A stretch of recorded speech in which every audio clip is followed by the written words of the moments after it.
This is Lee Sterling of ParamountSports.com, and today I'm going to give you a season preview of the Tennessee Volunteers. Yeah, that's right, the surprise team of 2023. We're going to find out if they can do it again after 2022, a great year. So the over-under, 9.5 on the win total for the Tennessee Volunteers. I'm going to break down the team, the schedule, and tell you what I think the outlook is for next year. First, want to tell you about Paramount Sports. You want to hop on board. We are celebrating our 30th year. That's right. Tell me any company that's been around for 30 years. That's right, 30 years, and of our 29 years so far, 28 winning seasons. So you want to hop on board, get the entire season from the first preseason game through the Super Bowl, just $1,197.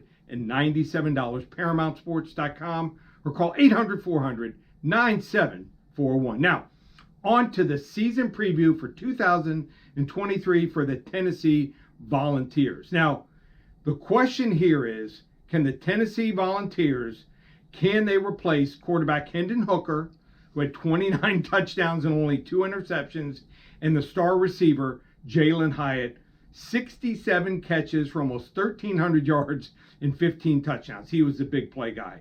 Those two guys were unstoppable. They run a lot of 2 wide receiver sets on either side. They go really quick, and they confuse people all season long.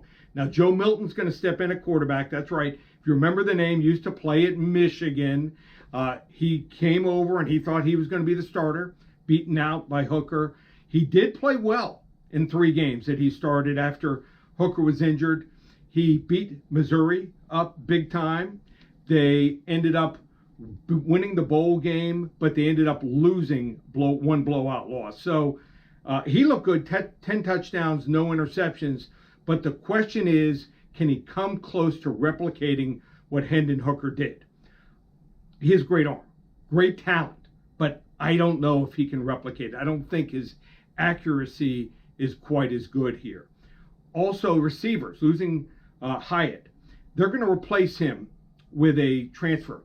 Number 11, DeAndre Thornton. DeAndre Thornton comes over from Oregon. I think he's going to do a nice job. They bring back number 15, Brew McCoy. Also number 10, Squirrel White. Love that name, Squirrel White. I think they're going to be solid there. I think they're going to have to run the ball a little bit more this year. Jalen Wright here had 870 yards, number 20. Good, strong runner. Also the backup, one of the best backups in the country, number 2, Jabari Small, 734 yards. Those guys are going to be solid. So I think they want to run the ball, establish that more than last year.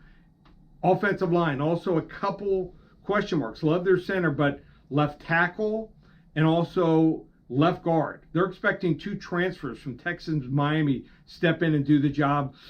I think they're going to be down a notch on the offensive line. So defense did okay until late in the season. They wore down here. Had 31 sacks last year. I think they're going to need to be in the 35 to 40 range to have a real good season because their linebackers are just okay. They might bring more pressure than last year. They did improve on their third down defense.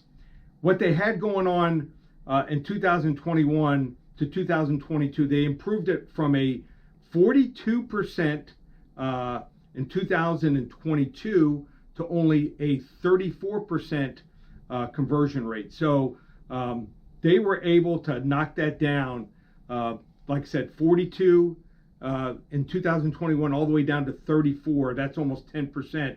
Very impressive. But the big but is they allowed 290 passing yards per game and over 62% completion percentage. So they have a really tough schedule. Let's look at the road games at Florida, revenge, and a rivalry game.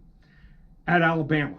That game Alabama they won was the best game of the year, in my opinion, last year in college football. Alabama, that game's in Tuscaloosa. You know the Crimson Tide will be ready for them there. And even Kentucky. Kentucky got a real good transfer quarterback, good skill players. They're going to be very underrated. 3 real tough road games, and even the home games. Georgia, the 2-time defending champion. They got to play Georgia. They got to play Texas A&M, who will be improved. They got to play South Carolina, who beat them like 60-something to 34, 62-34.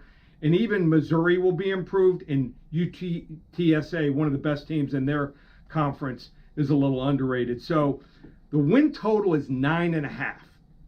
I think they're going to win 8-9 games, but I think 9.5 is too much here. We're going to go under. I still think they'll have a solid season, but they went from like 7-6 to 11 wins. I think they're going to come down a little bit to that 8-9 win range here. We're going to go under the 9.5 wins for the Tennessee Volunteers.